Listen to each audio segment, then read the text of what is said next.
Hello guys, good morning. Welcome to my vlog. Ito guys, mag-iay na tayo guys. First step guys, hugasan muna natin yung uday ng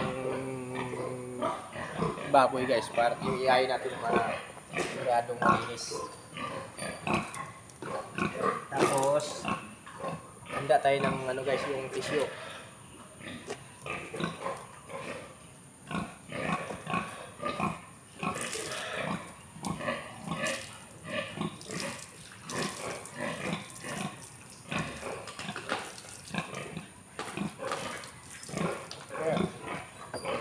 Punasan natin ang tuyo sa pasahan dahil ang malinis.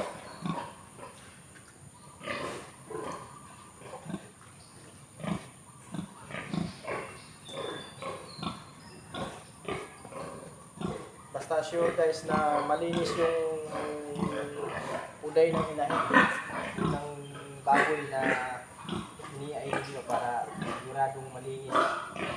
Kasi pag marumi kasi guys, magre-recycle, marumi ang papasok, magre-recycle yung baboy.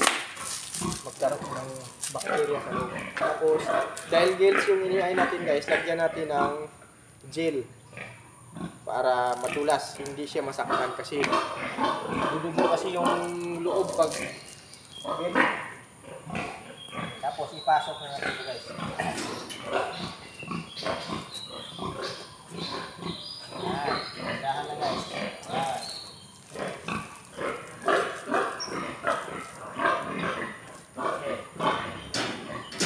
Tingnan mo guys, hindi siya malikot kasi landing-landi.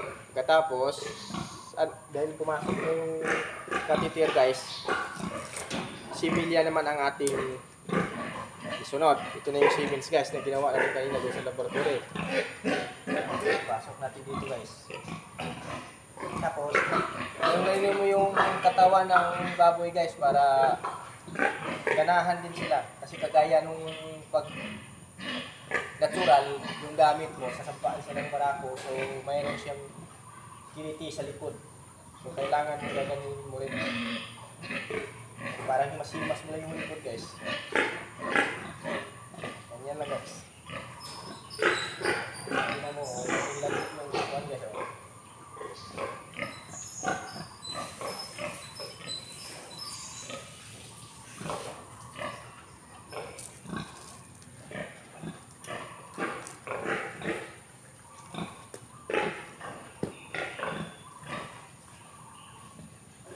Ganyan lang guys, hanggang maubos. Kailangan yung sabuti guys na similya, huwag masyadong pisil kasi pag pisilin mo siya ng mabuti, na sasayang na yung similya. Kaya pag landi yung baboy guys, hihigupin lang yung similya kasi. So dandahan mo lang, alalay mo lang kasi hihigupin lang yun ng similya.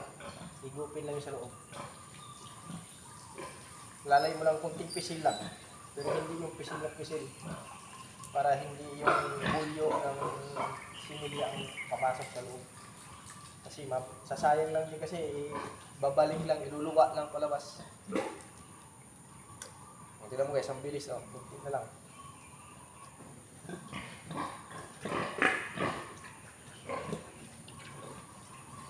Kunti kasi guys.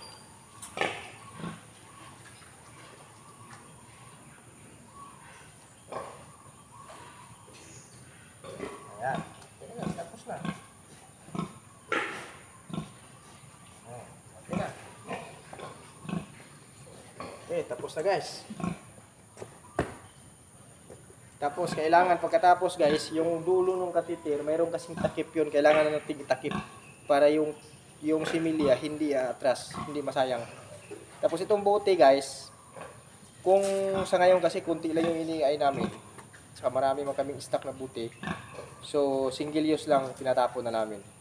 Pero usually kung marami kaming iain, tapos medyo kapos sa bote, usually hinihugasan namin to guys. Tapos inaano namin to doon sa heater. Doon sa heater ng pagkatapos hugas, tinutuwad namin doon. Ipinapaheater namin para matuyo at papatay yung bakterya. Ganun ginagawa namin. Pero sa ngayon guys, tatapon ko ito kaagad. Oh. Okay, thank you guys. Dahil tapos na guys. Maraming salamat. Thank you for watching.